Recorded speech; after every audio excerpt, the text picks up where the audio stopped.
So the conventional wisdom to be successful at anything tells us to be strong, to do more, to have more control, stay connected with others, and be certain. But what if this was flipped? What if this approach was only half the picture? What if instead we did opposite of these things? What happens then? In this video, I will talk about 5 such counterintuitive aspects of success where doing the opposite of what the common beliefs are results in more successful outcomes. And success in this context does not only mean financial achievements or career milestones, it can be in any aspect of your life. Alright, so the very first counterintuitive idea is all about minimalism, about doing less, about slow productivity. It's about doing less to do more. So what's the common belief? The common belief is that we always need to do more and hustle. But if you look at all the literature from the time of Stoicism and Zen Buddhism to contemporary literature, they all tell us to do less. The core idea is that we often buy this narrative that doing more is directly correlated to success, and that's true. But what's also true is that doing more leads to unwanted tasks of administration and quality control, which then directly impacts the output, which then makes us achieve less.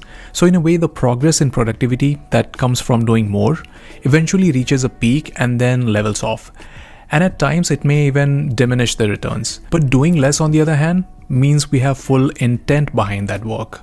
It means that we are less distracted and more often satisfied with the outcome. Cal Newport's books such as Digital Minimalism and Deep Work and other various articles all endorse this philosophy of minimizing workloads, minimizing distractions, and multitasking, doing things with intentions, reducing the admin workload that comes with multiple projects. He talks about escaping the asynchronous communication traps of anxiety that come with coordinating with multiple, stakeholders and their expectations. And this does not only apply to businesses or careers. This philosophy applies to most aspects of our lives, having less number of relationships, less personal possessions, less number of choices or options. All of those things mean that we have to make less number of decisions, which then means that we don't have an attention deficit or anxiety about making those decisions, which then also means that we are focused on what we are trying to do and we don't have a post-decision regret. So then doing less actually leads to doing more, especially when it comes to the overall quality of the outcome. Alright, so the second idea that is often counterintuitive is all about control. We think we need to control everything that concerns us, but the unconventional wisdom lies in understanding that sometimes giving away control leads to gaining control. Or as the Stoic and Buddhist philosophies tell us, that true power comes from focusing on understanding what is in our control and what is not. That control in itself is often not an act of direct management and manipulation. That control actually comes from surrendering to openness and then having trust in it. In the book Drive talks about letting people go with their own flow, which is based on the idea of intrinsic motivation, on the idea that people achieve more when their motivation is intrinsic, when they feel the autonomy and sense of flow in what they're trying to do, which then leads to a win-win state of more quality output for the management and more satisfaction for the employees. Simon Sinek's book Leaders Eat Last also has this idea that a leader's role is to serve the people who follow them. So for the bigger vision of the company and its goals, it's often important for the leader to, give up his control and trust his employees. And look, all of this is not just a business or productivity guideline, because even when it comes to obsessing over personal growth or creativity, sometimes it's really important to take a step back. So I'll give you an example. So let's say you're an artist and you are obsessed with producing more and controlling all aspects of your creativity, and let's say that works a lot of times, but then you know that there will be a time when this approach will fall apart, when you reach a creative block because you're trying too much. So in those cases, it's important to just pause and not do anything. Treat that block as a hydration phase in your creativity marathon. And then you will see that the ideas start coming to you. That the state of complete rest, which comes from, relinquishing all sorts of control, propels you further. So in a way, you give up the control first and then you gain the control in that process. So exploring the same theme, now let's talk about how more information often leads to less understanding of a concept. So generally speaking, having more data is good, right? You can make more conclusions from it, and based on those conclusions, you can make more predictions, create more products, or make more efficient decisions. But that's just one side of the coin, because the other truth is that as you accumulate more data on something, it gets harder to separate it from noise. And the same goes with getting more information or understanding more perspectives, because when we acquire more information, we have less time and energy to actually process them, to digest them, to ruminate over them. And then that leads to information overload, which then becomes counterproductive, because our whole goal was to collect more information to make better decisions.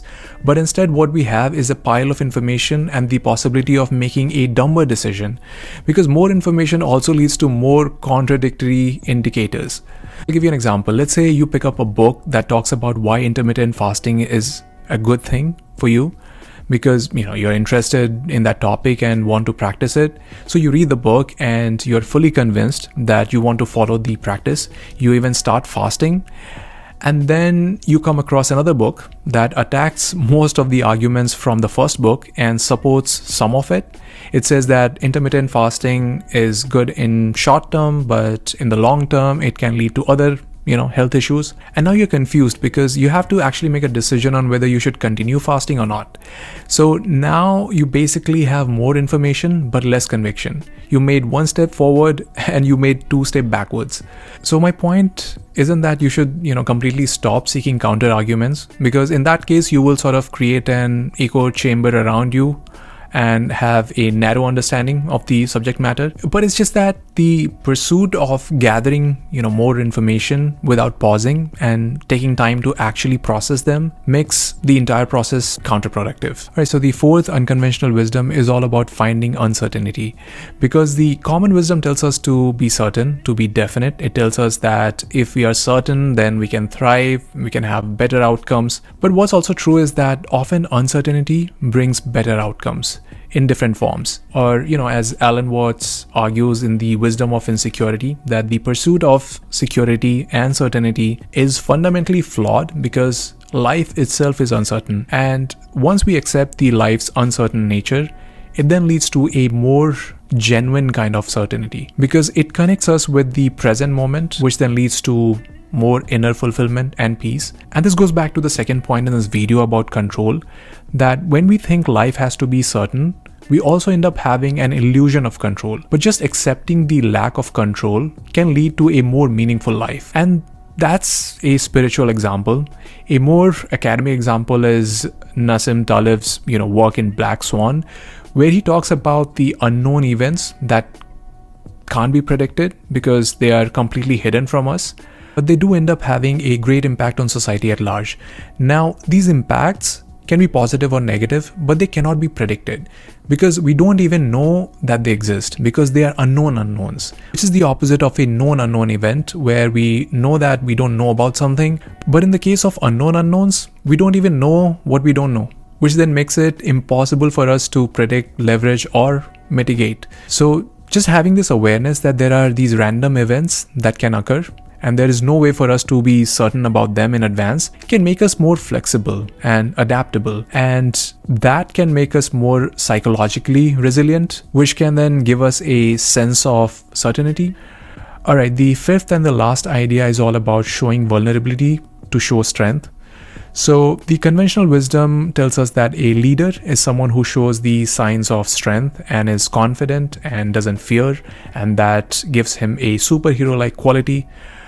But counterintuitive thinking is all about showing fears, about failures, about doubts, about mistakes, because it makes for a great story. It creates a sense of reliability, which then leads to more trust in an individual. And if you were to look at the world of literature and fiction, you would find that the hero, the main character that we all look up to, always goes through a lot of adversity. He breaks down in his journey and then slowly rises up. And in that process, we root for him, we cheer for him, because he shows fear, he shows insecurities, he admits his mistakes. But if he was perfect and had all these strengths, then he would not be relatable at all. And there won't be any learnings from his journey. That's why showing mistakes and vulnerabilities is also the right way to lead. Alright, so that's all I have for you in this video. And if you have stuck around so far, you might want to check out this video over here. And I will see you next time.